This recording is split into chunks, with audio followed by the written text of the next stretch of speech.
Today we're going to have a lot of fun together. I've got a lot to tell you. We've got updates from Antarctica, Alaska.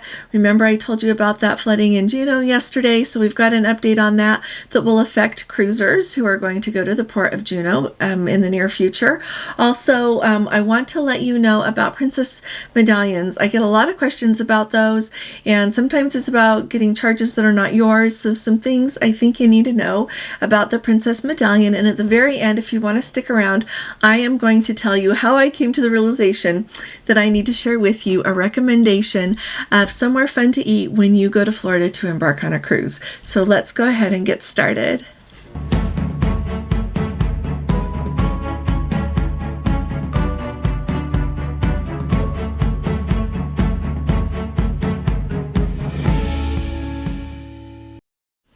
Hi there, this is Allison with Let's Go Travel Tips. Today is Thursday. It is August 8th of 2024. And let's start off at the very top talking about what's going on with Hurricane Debbie and the cruises that are being impacted by that right now. So the cruise ship that is actually having the greatest impact from Hurricane Debbie right now is the Carnival Sunshine. She home ports in Charleston, Virginia, and because of the strong winds and the rain that is coming with Hurricane Debbie to that region right now, so far she has been delayed 7 hours coming back into port. So I will keep my eye on it and let you know how things are going, but that is the greatest impact to cruises right now. Of course, we're going to keep our eye as the storm progresses. We've got some other cruise ports that are along the eastern seaboard there, so I'll keep my eye. And if any of you are on a cruise and you have received any information about delays or any changes with your cruise due to the hurricane, please let me know, would you? You can pop it in the comments for everyone to read or send me an email and I'll let everyone know about it. So that's your update regarding Hurricane Debbie. Now, let's talk about Antarctica for a minute. I think it's important to talk about Antarctica because we have our group cruise going to Antarctica in January of 2026, and I know that there are others of you that are going to Antarctica in 2025 on Princess, as well as other cruise lines, and we also have some Let's Go family members who are going to be going on the expedition ships. So, a couple of updates. First of all, Seabourn, who they call themselves the leader in ultra luxury cruising and expedition travel. They've got the specially built Seabourn Venture that they sail. Because of the demand to go to Antarctica, they have added an additional cruise sailing to Antarctica in 2026. So the Seabourn Venture is now going to be sailing March 10th through the 21st to Antarctica there in 2026. And a few things that I think are really important to note about this. Now, more than ever before, there is great demand to go to Antarctica. And I think you're probably aware of that. Clear from ships that do it the way that Princess, Celebrity, Holland America does it. And really so much more demand as well for the expedition cruises that take you, and you can do everything. You can take the Zodiacs that take you on the water. You can walk around on Antarctica in a lot of different places to see things. A couple of them that I'm aware of have the option to camp there if the weather permits in Antarctica. And so it's a really big deal to go to Antarctica these days. And so clearly Seabourn is seeing a lot of demand for that and have added that additional cruise. When you're booking, there's a lot of different things to think about though when you book your trip to Antarctica, and things to think about the experience that you expect to have, and make sure that the ship and the cruise line that you're taking is going to give you that experience while you're there. So just a quick note about that. Along with them doing that, I came across a really cool news story about a glacier. So you might be aware that there's a huge glacier. It's called A23, and then they had a piece break off, and it's called A23A. And that huge glacier, it is like three times the size of New York City, like the whole big Manhattan area, and it is like as tall as the Empire State Building. So it is a huge glacier, and it's just been drifting, but it got in the Southern Sea, and it is in this area called Iceberg Alley, and it also has in that area there, so a lot of icebergs go through there. And as they leave Antarctica, and then they kind of get sucked in to what is called the Antarctic circumpolar current. When you go on a cruise to Antarctica, you'll learn about that, but it gets sucked in there, which is like the strongest current in the world, and then once they pop out, then they go through the ocean more and melt. So why is this significant? Well, this iceberg is caught there. It's stuck on what they call the seamount, which are like basically your underwater ocean, underwater mountains. And so it is like in a vortex that it's creating by having the bottom of it caught there and then the whole top thing like rotating, if you can believe it or not. I don't know if any of us or anyone going even to Antarctica soon would see it, but they've got really cool pictures online. They don't belong to me, so I can't post them, but you might want to look it up because it's really, really interesting. And to me, it's just indicative of some of the really cool things that you get to see when you go to Antarctica, whether you're going on a cruise that's just, the kind that just sails around, or if you're going on one of the expedition ones. There is always so much to see when you go to Antarctica. So I was just excited and wanted to tell you about that. What's the update going on in Juneau, Alaska? Well, if you caught my video yesterday, and if you didn't, you need to watch it. There was a glacial lake in the Mendenhall Glacier there, and the ice dam broke, and it flooded. And so the Mendenhall River reached flood stage, and they did end up having to close that trail there to go to Nugget Falls, but it is now open again. That is a really important note for anyone who is on a cruise this week or anytime coming up this season. It's really important to know that it is back open again. So when you go out to the Mendenhall Glacier, there's they've got some little paved area there, like where the buses drop you off and everything.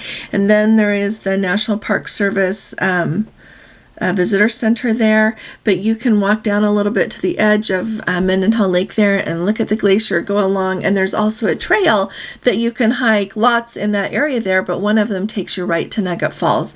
So when you are going to go visit Mendenhall Glacier, my suggestion is to really decide what it is you want to do there and how you're going to get there. When you get off the ship, there's lots of different ways to get there. There are people offering rides, different tours to get you there, but then also there's a lot of excursions, so you're spending all of this money to get up there, so make sure, and the time, so make sure that you plan what you want to do while you're there. And tomorrow I'm going to talk to you about how to make sure Alaska is just not a big shopping trip in a pretty place. Okay, so keep your eye out for that tomorrow. Now, before I talk to you for a minute, everything about the Princess Medallions, which I think you're going to find very useful, will you please subscribe to our channel? I would love to have you with us. We're trying to get to 25,000 subscribers before August 31st. And that's the day we get on the Enchanted Princess for the Love Boat Cruise. But we'd love to have you. So hit that subscribe button.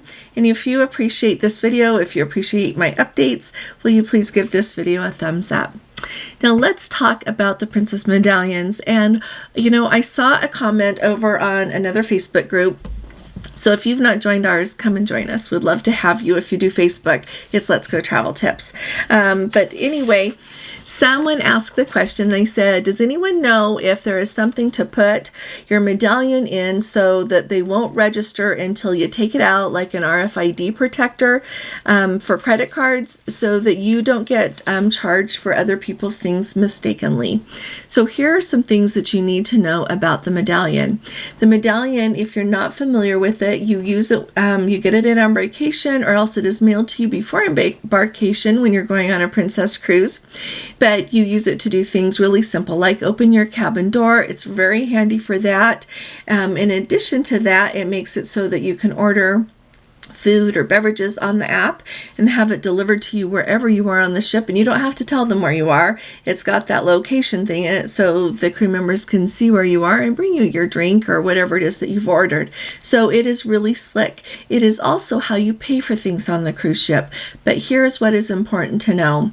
The way the medallion works is, and the way that Princess has it set up, is the medallion itself, no one can access that to charge things to it without your okay. When you walk up to a bar, they have the ability, and I don't know why they don't always use it, but they have the ability. It pulls up who you are. They can even see if you have a package.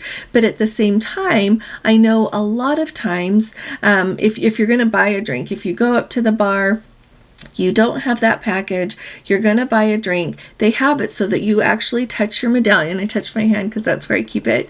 They actually have it so that you touch your medallion, or they talk to you about it. They'll say, Mrs. Larson in cabin D503, and then I say okay. And so it's that kind of back and forth. So no one is going to be able to charge your medallion for anything with you just walking by somewhere. That is not even a danger. So you don't have to put your medallion in anything to make it so that nobody can charge things, okay? And nobody can steal it like they can steal the code off your credit card if you don't have an RFID protected. In some places people do that, but you don't have to worry about that with a medallion. Let me tell you how those charges occur that aren't yours. Every time that we have been on a ship lately, and I don't know when this is going to get to get worked out. Every time we are at dinner, or if I'm in a bar and I order a drink, they ask my cabin number. And so I tell them my cabin number. This last trip, it was D503, so we'll use that for an example. So when I tell them my cabin number, they write it down, and then they get me my drink. That's if it's at dinner time, or if I'm sitting in the piazza. If I'm right up to the bar, sometimes they can see who I am, and we have the conversation, and it's taken care of that way. But in a lot of places, you have to give them your cabin number. And honestly, there are two things that I think happen as they're doing that. One of them is I think that sometimes they can mishear, especially if it's kind of loud going on. I say D503, they maybe think I said B503. They say, okay, off they go. They get my drink. They charge it to B503 instead of to D503. I really do think that happens sometime. The other thing is it's really easy, especially in most of the places that you order a drink, they don't have the things to look up your room number and verify who is who. And so they will, somebody could tell them any cabin number they want to. If I was sitting there in the piazza and I wanted a Diet Coke, and I could say, C510, and it's not my cabin number, but they'd say, okay, then run and get me a Diet Coke, and it would be charged to that. Unfortunately, I do think that happens sometimes, especially if people keep getting charges on their bill that don't belong to them. And so this really highlights how important it is to check your shipboard account every day that you're on the ship. There's two ways to do that. You can do it in the app. You click on the profile while you're on board, and a list pops up, and you just click on the one to check your shipboard account. Or if you don't want to use the app, you can take your medallion, and over by guest services, there's always a little kiosk where you can just scan your medallion, and out pops the printout of all of the charges on your account. And so make sure you keep an eye on it, because it's much easier to immediately go to guest services and say that wasn't mine, rather than waiting until the end of the trip and talking about something that was 5 days ago, or by the time you've got a whole bunch of charges that aren't yours. Because to me, then it's harder to really say, oh, all that really isn't mine, right? And so I really just wanted you to think about that, but you don't have to go around worried anybody is going to charge your medallion. When you are in the gift shop, every time I bought something, when I was just on the Discovery Princess, when I was just on the Regal Princess, on other ships, you actually have to scan your medallion. Only one time did they ask my cabin number, and you know what? The same thing could happen again. People could give the wrong cabin number, or they could mishear. And so I just want you to know that that's out there. So keep your eye on it. And I really, really, really am very hopeful that Princess will pull all the technology together really soon, so that when you're at dinner and you say, I want a Diet Coke, they'll have their little thing and they can scan your medallion. That's the way it should be, or else close enough to read who it is, verify that it's you, because your picture comes up with it, right? And see that it's you and that you've got the right person for those charges. So I hope this helps those of you out there. If anybody has any experiences they want to share, anything to share about that, pop it in the comments for us, would ya? Thank you so much. Now, here's my story, and it really is interesting how a lot of things come about in my mind. When I think about what I want to talk to you about, I think about all of you more than you might suspect, and I really try to think about what might be helpful, what might make your trip more fun.